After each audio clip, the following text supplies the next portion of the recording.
Inform human, आप तक सच पहुंचे, यही हमारी कोशिश है।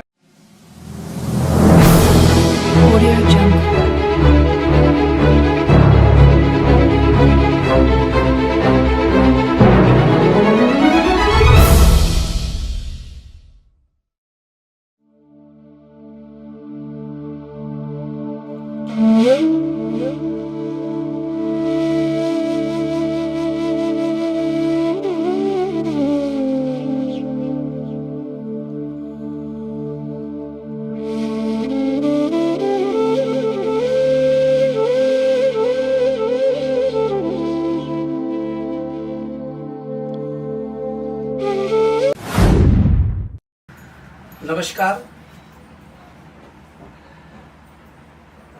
इन्फॉर्म ह्यूमन में आप सभी का स्वागत है।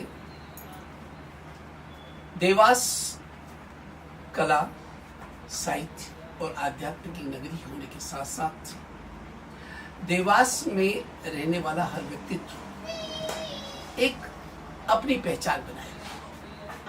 देवास के अनेक आइकॉनों में से इन्फॉर्म ह्यूमन ने आज एक ऐसे आइकॉन का आप तक परिचय कराने का एक प्रयास और माध्यम इन्फॉर्म ह्यूमन के द्वारा आज हम देवास के एक ऐसे व्यक्तित्व से परिचय कराने जा रहे हैं जिन्होंने अपने व्यक्तिगत पेशे के साथ साथ अपनी कर्म भूमि पर, कर्म पृष्ठ पर सेवा को लाइफ इंश्योरेंस के चीफ एडवाइजर के रूप में अंकित करने के साथ साथ अपनी साहित्यिक विधा, सांस्कृतिक विधा, संगीत और साथ साथ जायके की विधा, इन विधाओं के साथ एक अपना अलग पहचान बनाने के साथ साथ समाज को बहुत कुछ दिया है। ऐसा ही एक व्यक्तित्व है ठाकुर विजय बहादुर सिंह जी राठौर साहब।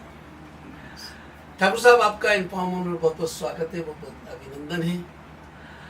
आज जब हम बात कर रहे थे हमारे स्टूडियो में बैठ करके कि देवास के आइकॉन कौन है, तो उसमें जब बात निकली तब हमें आपके बारे में जो जानकारी कई माध्यमों से प्राप्त हुई है। चूंकि आप विगत 15-20 सालों से देवास में स्थापित होने के साथ साथ आपने एक शायर ने बड़ा अच्छा कहा है कि अरसे से मेरा काम चल रहा है पर अब मेरा नाम चल रहा है।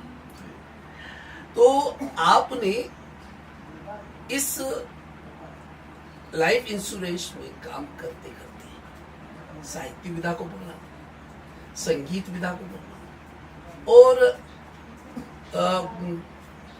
एक भोजन खाना जो कि स्वादिष्ट खाना लोगों तक मिले, ये भी एक विधा आपने चयन करी। आप एक कलाकार हैं, मूर्तिकार हैं। इतनी सारी विधाओं को आपने किस तरह से शुरू किया और किस तरह से आपने लाइफ इंश्योरेंस में आगे के कार्य को आगे बढ़ाया और अपनी देवास में पहचान बनाई? कहाँ से आपने ये आपका शून्य से लेकर के इस शिखर तक आपको पहुंचने में क्या प्रयास करना पड़ा और कहाँ से शुरू हुआ? सबसे पहले तो आपका धन्यवाद, मुझे इस योग्य समझा आपने कि मेरी कुछ पहचान आपके सामने आई।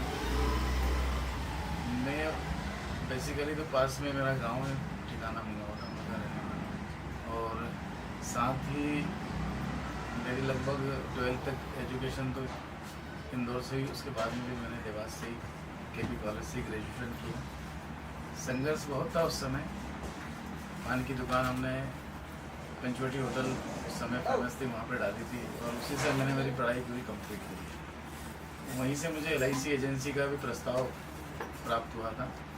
अनुज मित्तल जी ब्रांच मैनेजर, उन्होंने कहा था कि यार तुम बातें बड़ी अच्छी करते हो तो पानी की दुकान पे क्यों बैठे हो। मैंने कहा सर वो ठीक है, ये मेरा नीड है, मेरी आवश्यकता है। मैंने आप हमारे साथ LIC में जुड़ जाइए। मैं सर LIC के बारे में ज़्यादा जानता नहीं हूँ, कैसे क्या बताऊँ। बोला नहीं, आप तो आ जाओ एक बार। और फिर बस वहाँ से सिलसिला शुरू हुआ।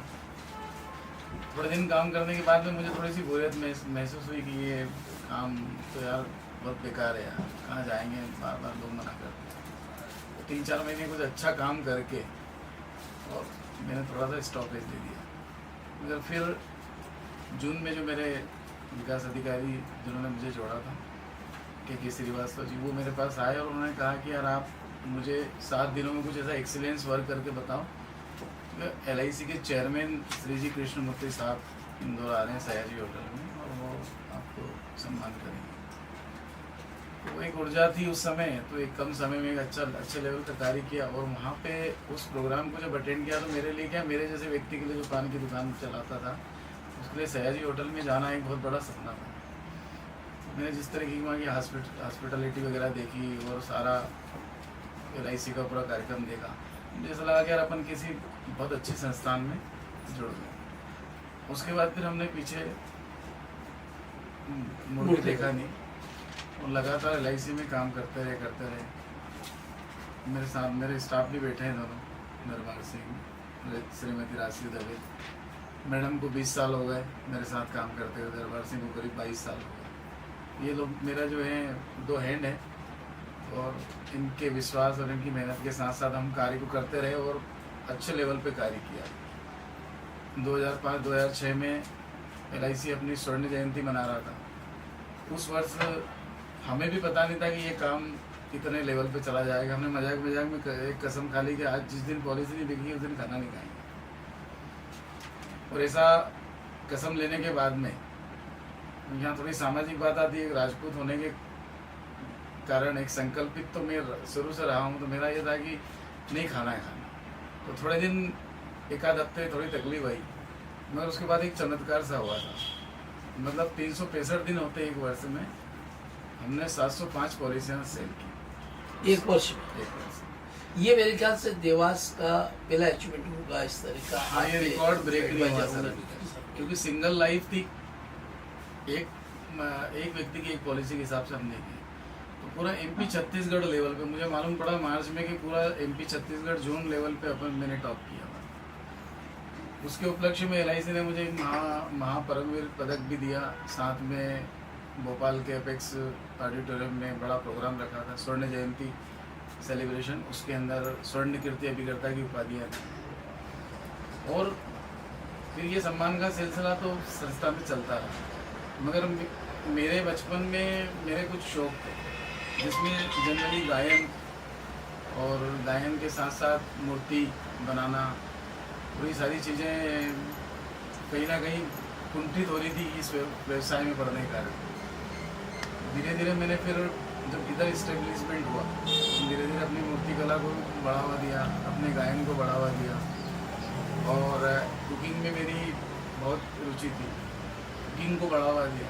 स्टार्टिंग में जब आपका नाम देवास में हम लोगों तक पहुंचा, कई मीडिया कर्मी तक नाम पहुंचा आपका और समाज में आप चर्चा, हमने ये देखा कि आप संगीत के माध्यम से अपने जो क्लाइंट है आपके, जो LIC से जुड़े हुए लोग, उनको बुला करके और उनका सम्मान करते थे, उनको संगीत सुनाते थे। वो किस तरह से, ये कॉन्सेप्ट आपको किस तरह से आया? ये एक्चुअल में क्या है कि 2003 में मैं मुंबई के इंस्टीट्यूट ऑफ एक्सीलेंस करके प्राइवेट ट्रेनिंग सेंटर है, उनके संपर्क में आया। और उनके संपर्क में आने के बाद में मेरा मुंबई लगातार 5 सालों तक आना जाना रहा। वहाँ से वो हमें कंसेप्ट देते थे कि आप कस्टमर के बीच में आपको अपने आप को कैसे पुटअप करना है, अपने आप को कैसे स्थापित करना है। तो हमने कई सारे स्कूलों में अवार्ड फंक्शन किए, सेटिस्फेक्शन स्कूल पास में ही है, वहाँ पे भी किया। और अपने क्लाइंट्स के लिए गेट टुगेदर करते रहे, उनके लिए अच्छे म्यूज़िक के शोज़ करते रहे। तो कहीं ना कहीं ये है कि क्या होता है कि जब तक हम हमारी कला का डिस्प्ले नहीं करेंगे, हमारे बारे में किसी को बताएंगे नहीं, उनको पता नहीं चलेगा। तो उसके लिए मंच बनाते रहे और ये सिलसिला चलता रहा। डॉक्टर साहब आप जो है खास करके हमने ये सुना है कि, और आपको सुना भी है मेरे बात, किशोर कुमार को आप बड़े अच्छा तरह से निभाते हैं। तो जो हमारे संगीत के क्षेत्र में आपने किशोर कुमार को चुना और आपकी आवाज़ लगभग किशोर कुमार से मिलती हुई भी है। तो हमने ये तक भी सुना है कि आपने किशोर कुमार को लेकर के उनकी जन्मस्थली खंडवा में एक बड़ा वर्ल्ड रिकॉर्ड, ये किस तरह से आपने वर्ल्ड रिकॉर्ड बनाने का सिलसिला कैसे शुरू? क्या होता है सर, जब हम किसी दिशा में बढ़ने का प्रयास करते हैं तो कहीं ना कहीं प्रारब्ध रहता है, इस कारण हम वो कर पाते हैं। तो नई नई कड़ियाँ जुड़ती रहती हैं। तो किशोर दा को लेके क्या है कि उनकी जो युडलिंग वाली आवाज़ है हमारे गांव में जनरली बहुत निकालते थे हम। तो एक ऑर्केस्ट्रा वाले भैया थे इंदौर में, उनके घर के सामने हम करते थे। उन्होंने बुलाया, बोले यार तुम ये क्या आवाज़ निकालते हो? मैं कहता मुझे नहीं पता है, मैं तो बस ऐसे ही। बोले आपको पता है ये कौन करते थे? मैंने बोले किशोर दा करते हैं। उस समय मेरी उम्र 8-9 साल की थी। तो उन्होंने मुझे फिर जो बोला कि आप तो गाने में आइए, वहाँ से थोड़ा चस्का मुझे लगा। तो माता जी ऑलरेडी पहले से संगीत में बहुत विशेष प्रेम है, नाना जी का था। तो किशोर दा को फॉलो करना चालू किया। उसके लिए जगह जगह संगीत प्रशिक्षण भी का भी प्रयास किया। एक इंदौर का क्लब है KKC क्लब करके, किशोर कुमार चिंतन क्लब। उनके जो प्रमुख है दीपक पाठक जी, उनसे मेरा संपर्क हुआ। या उन कहीं से उनका फ़ोन आया था कि यार आप किशोर दा को गाते हैं सारे साल। हाँ सर। तो फिर वो क्या करते हैं कि हर साल पहला रिकॉर्ड उन्होंने कुछ 33 घंटे का करा, फिर 34 घंटे का करा, फिर 36 घंटे का किया। वो रिकॉर्ड टीम पे काम करते हैं, किशोर दा के गाने रहते हैं। कहाँ कितने रिकॉर्ड बनाए? मेरा पहला रिकॉर्ड तो यहाँ कृष्णपुरा छतरी इंदौर में रहा। उसके बाद सेकंड में खंडवा गया था जन्मस्थली में, और अभी लास्ट ईयर में रतलाम भी गया। ये क्या वर्ल्ड रिकॉर्ड के ये उनकी जो कुछ बुक्स हैं, गोल्डन इस टाइप से कुछ नाम है बुक्स का, उसमें ये दर्ज हुआ है कि सतत किशोर दा के गाने। उसमें हमें एक पार्ट मिलता था कि इतने पार्ट आपको, इतना समय आपको रेगुलर इतने गाने निभाना है। लगभग 20 से 25 सालों से आप किशोर कुमार को गा रहे हैं। किशोर कुमार एक ऐसी आवाज़ है जिसको सुन करके हर व्यक्ति थम जाता है। मानस में, जहन में किशोर कुमार की आवाज़ जब सुनते हैं, आपको कौन सा गाना ऐसा है किशोर कुमार का जो आपको ज़्यादा प्रभावित करता है, या ज़्यादा मतलब उस गाने मतलब वो आपका जीवन उसने बनाया, वो कौन सा गाना है? मुझे वैसे ज़्यादा पसंद गाना जो है वो मेरे महबूब कयामत होगी। वो एक लाइन उसकी आप सुनो। बिल्कुल। मेरे महबूब कयामत होगी, आज रुसवा तेरी गलियों में मोहब्बत होगी। ये मिठास किशोर कुमार की आपके गले में है, आपके कंठ में है। वह हमने ये भी सुना है कि आप साहित्य के क्षेत्र में कई किताबें लिख रहे हैं, कविता के क्षेत्र में आप किस तरह आए और किस तरह साहित्य में क्या क्या आपने किया? मैं जनरली बहुत सारी प्रेरणा तो मैंने आपसे ही ली है, क्योंकि आपके सामने में मैं रहा हूँ। तो लेखन की विधा का थोड़ी सी प्रेरणा आपसे भी लेके ऐसा लिखना चाहिए, जिस तरीके से आप अभिनंदन पत्र वगैरह बनाते हैं, तो उसी से शुरू हुआ थोड़ा थोड़ा। फिर यहाँ पे देवास में श्रीमती नीलू सक्सेना मैडम, तो उनके संपर्क में आया, और उनके यहाँ मेरी रॉयल रेसिपी से भोजन गया था। भोजन के बाद में उनसे मेरी मुलाकात हुई, तो वो फिर संपर्क हुआ, और फिर उन्होंने पूछा आप क्या क्या करते हैं। मुझे मैडम मेरा थोड़ा लिखने में भी रुचि है, बोला आप लिखा करिए। तो उनकी प्रेरणा मिली, और उसके बाद में फिर मैंने लिखना शुरू किया। तो एक सप्तसुधा साहित्यिक मंच है उत्तरांचल का, उससे जुड़ा हुआ हूँ। अंतर्राष्ट्रीय जबलपुर मित्र मंडल है, उससे जुड़ा हुआ हूँ। तो जनरली उनमें मैंने रचनाएँ लिख के, अब मुझे क्या था कि लिखना है, मगर मैं एक सही लिख रहा हूँ, उचित लिख रहा हूँ, ये मुझे थोड़ी पता था। उसमें बड़े बड़े विश्व स्तर के कवि लोग जुड़े हुए हैं, तो रचनाएँ जाती थी तो वो मुझे बोलते थे कि आप बहुत अच्छा लिखते रहिए। धीरे धीरे वो सिलसिला चला। तो करीब 21 साझा काव्य मेरी पुस्तकें हैं, 21 बुक्स हैं। और स्पेशली एक प्राउडफुल मोमेंट ये है कि जो हमारी महामहिम श्रीमती द्रौपदी मुर्मू जी है, उनके ऊपर एक साझा काव्य आया था। उसके लिए उन्होंने रचनाएँ आमंत्रित की थी। मैं तो महामहिम को उतना अच्छी तरीके से जानता नहीं था, फिर भी मैंने प्रयास किया उनके जीवन को लिखने के लिए। वो रचना मेरी सिलेक्ट हुई, उसका मुझे प्रमाण पत्र भी बकायदा मिला। इस तरीके से लेखन विद्या मेरी चल रही है। अच्छा, ये जो भोजन का खाना बनाकर रेसिपी के माध्यम से आप जो काम कर रहे हो रेसिपी में, ये कल्पना किस तरह से आई आपकी कि ये जायके का को लेकर के आप किस तरह से काम करते हैं? ये वास्तव में क्या था, ये बात भी पुरानी है। जब मैं 12-15 साल का था, जब से मैं हाथ आजमाता था। कहीं तो मेरी दादी माँ से मैंने बहुत सीखा, कहीं मेरी नानी भी बहुत अच्छा खाना बनाते तो उनसे भी सीखा। बेसिकली गुलाब जामुन या और कुछ आइटम है तो उनसे सीखे मैंने। फिर मुझे ऐसा लगा कि नहीं यार, अपन कुछ नई डिशेस क्रिएट करें। तो कुछ नई सब्जियां और नई डिशेस, कुछ नए मीठे में भी कुछ चीज़ें करता रहा। फिर धीरे धीरे क्या हुआ कि मतलब एक समय ऐसा आया बीच में कि मुझे मेरे मन में ऐसा ख्याल आया कि नहीं यार, हमें एक होम किचन शुरू करना चाहिए। क्योंकि जब परिवार में बनाते हैं खाना तो सबको पसंद आता है कि यार बहुत अच्छा बनाते हैं, लेकिन इसको अपन लोगों तक पहुंचाने का प्रयास करें। हमने बहुत उचित दामों पे प्रयास किया होम किचन चलाने का, और वो बराबर चला भी सही, जिसके अंदर लोगों का बराबर हमको साधुवाद मिला, अप्रिशिएशन मिला कि नहीं यार बहुत बढ़िया खाना आपके कास्ट भी कम। बस ये जब कोरोना कॉल का जब समय आया उस समय जबकि थोड़ा सा बहुत ज़्यादा स्थिति गंभीर हो गई, तब फिर हमने उसको वाइंड अप किया था कि यार खाना किसी के यहाँ जा रहा है, तबीयत खराब हो रही लोगों की तरफ से, वो चीज़ को देखते हुए थोड़ा सा हमने उसको रोक दिया। बल्कि होम किचन बंद किया हमने, बाकी स्पॉट केटरिंग या वेडिंग की जो केटरिंग वगैरह हैं या छोटे मोटे फंक्शन का काम है वो अभी भी मैं करता हूँ। व्यवसाय, बड़े बड़े व्यवसाय। एक प्रश्न मेरा आपसे कि मूर्ति कला आप में, ये कला आप में है, तो ये विधा कहाँ से शुरू हुई और किस तरह की मूर्ति बनाते हैं? हम बचपन में क्या रहता था कि जब गणेश जी इंदौर रहते थे कॉलोनी में, तो गणेश जी बिठाना रहते थे, तो हमारे पास पैसे ही नहीं रहते थे मूर्ति लाने के। तो मैं बोलता था कि मैं बना दूंगा यार, तो मैं बना देता। तो कभी आड़ी बनती, कभी तिरछी बनती, कभी बन के पूरी कंप्लीट हो जाती और वो टूट जाती। फिर धीरे धीरे मुझे वहाँ क्या है कि मेरे लिए अच्छा रहा कि मैं बंगाली कॉलोनी वाले एरिया में रहता था, और वहाँ पे जो बंगाली कलाकार थे वो मूर्तियाँ बनाते थे, तो मैं उनके पास जाके बैठने लगा और उनसे फिर सीखा कि यह क्या मटेरियल यूज़ करते हो, कैसे बनाते हैं। वहाँ से मैंने मूर्ति कला सीखी और फिर हमने महादेव तोतला नगर है इंदौर में, वहाँ पे कई सालों तो गणेश जी की मूर्तियाँ बनाई और मेरी मूर्ति हमेशा वो बिठाते थे। साथ में एक छोटी मूर्ति और रखते भी, तेरी मूर्ति का भरोसा नहीं, कभी तिरक गई तो खंडित भी। वो शौक वहाँ से चला। फिर एक मेरे मित्र, उन्होंने मुझे दुर्गा जी की प्रतिमा बनाने का वो दिया, यार दुर्गा जी की यार मैंने कभी बनाई नहीं, बोला आप तो बनाया। उनमें मेरे एक बंगाली कॉलोनी के एक गुरु थे, उनसे मैंने थोड़ा मार्गदर्शन लिया, तो मैंने वो मूर्ति की तैयारी की। ये शौक बहुत बचपन से है।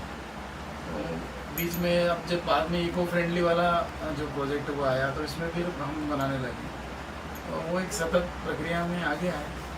तो बनाते हैं एक, जैसा अभी एक आध महीने बाद शुरू करेंगे गणेश जी की और माता जी की। ये विजय बहादुर सिंह राठौर साहब, जिनका परिचय एक अपने आप में वो विधा है जो सर्वगुण संपन्न जिन्हें कहा जा सकता है। अपने लाइफ इंश्योरेंस में आप चीफ एडवाइजर होने के साथ साथ आप संगीत, साहित्य और मूर्ति कला में प्रावीण्य होने के साथ साथ फूड रेसिपी के माध्यम से आप लोगों को स्वादिष्ट खाना पहुंचाने और उसका कि बड़े रूप में व्यवसाय करने के रूप में बड़े लोकप्रिय हो चुके हैं। राठौर साहब, हमारे चैनल के माध्यम से आज के ये युवा हैं, क्योंकि आपने देखा है कि आपने अपने जीवन में कर्मण्येवाधिकारस्ते मा फलेषु कदाचन उस भाव के साथ आपने काम किया है, तो ये जो आपका गुण है, ये गुण युवाओं तक पहुंचे, उसमें क्या संदेश दें? मेरा तो यही संदेश है कि निवेदन है कि शिक्षा तो हमें लेनी ही चाहिए, क्योंकि शिक्षा हमारे ज्ञान के द्वार खोलती है, लेकिन हमारे अंदर जो खूबियाँ हैं उन्हें हमें निखारने का प्रयास करना चाहिए। माता पिता को भी ध्यान देना चाहिए कि बच्चे की रुचि किस क्षेत्र में है। यदि उसकी रुचि चित्रकला में है तो उसे वहाँ से प्रोत्साहित करें, यदि उसकी रुचि खाने से संबंधित किसी चीज़ में तो उसमें उसको प्रोत्साहित करें। और बेरोजगारी मेरे ख्याल से नहीं रह सकती यदि व्यक्ति अपने गुण उभार ले और उसको मार्केट में व्यावसायिक रूप में लेके आ जाए। तो आप लेखन के क्षेत्र में भी चाहें, तो आप मूर्तिकला के क्षेत्र में चाहें, आप चाहें तो फूड प्रिपरेशन के क्षेत्र में चाहें, या अन्यथा आप और भी क्षेत्र में हैं। जैसे मेरे काफ़ी सारे परिचित है कि जो छोटे छोटे बच्चे ही हैं 18-19 साल के, फर्नीचर का बहुत बढ़िया काम कर लेते हैं। तो आज के युवाओं के लिए यही संदेश है कि अपने अंदर की खूबियों को निखारें एक अच्छे गुरु की तलाश करें, उसके सानिध्य में अपने आप को निखारते जाएं और उसको व्यवसायिक भी करें तो कोई बुरी बात नहीं। ये थे ठाकुर विजय बहादुर सिंह जी राठौर साहब।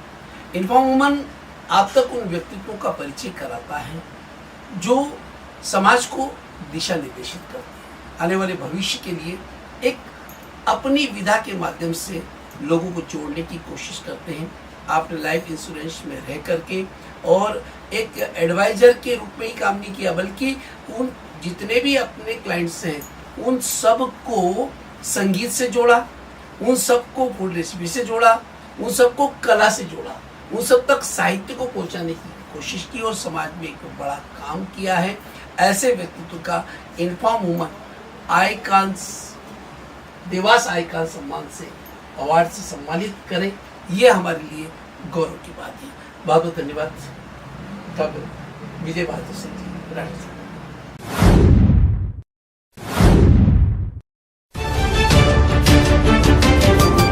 इन्फॉर्म ह्यूमन, आप तक सच पहुंचे, यही हमारी कोशिश है।